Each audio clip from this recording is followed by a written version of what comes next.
Very few diseases result from a change in a single gene or multiple genes. In fact, there's this complex interaction between your genes and your environment, which will influence your either prevention of chronic disease or at increased risk of chronic disease. Your environment changes include factors like pollution, pesticides, diet choices, and even grooming products. Your lifestyle can turn on or off gene expression.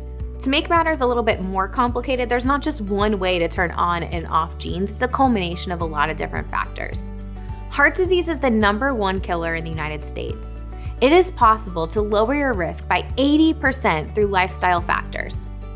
There is a link between heart disease, high blood pressure, and obesity. There are over 300 genes associated with high blood pressure. Did you know that exercise and nutrition can decrease your risk by 1/3 of getting high blood pressure? Diabetes is a very common chronic disease. About half of our population has diabetes or prediabetes. There are specific genes that people have that can increase their risk of diabetes by 30%. But there's good news. Research shows that 9 out of 10 people can prevent diabetes through lifestyle factors. There are a number of genes associated with cancer. One of the most popular, BRCA1 and BRCA2, is associated with breast cancer, increasing your risk between 40 and 70%. Cancer research in the UK has done a lot of research around environmental factors, lifestyle factors, and cancer prevention. They've shown 4 out of every 10 cancers can be prevented through lifestyle factors, maintaining a healthy weight, proper nutrition, daily movement, and limiting alcohol. Let's talk about alcohol for a minute. Canada has done a ton of research around alcohol consumption and cancer. It's been linked to one of the top 3 causes of cancer globally.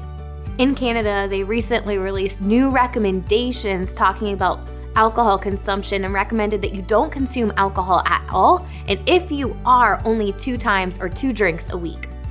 So what can we do with all this information between genes and environment? Well, we know that our genes are going to influence, ultimately, health outcomes when combined with our lifestyle factors. So let's control what we can control. Focus on staying active, moving daily, limiting the amount of alcohol, focusing on proper nutrition. Look at those first core 3 principles at Healthy Steps Nutrition. Whole foods first.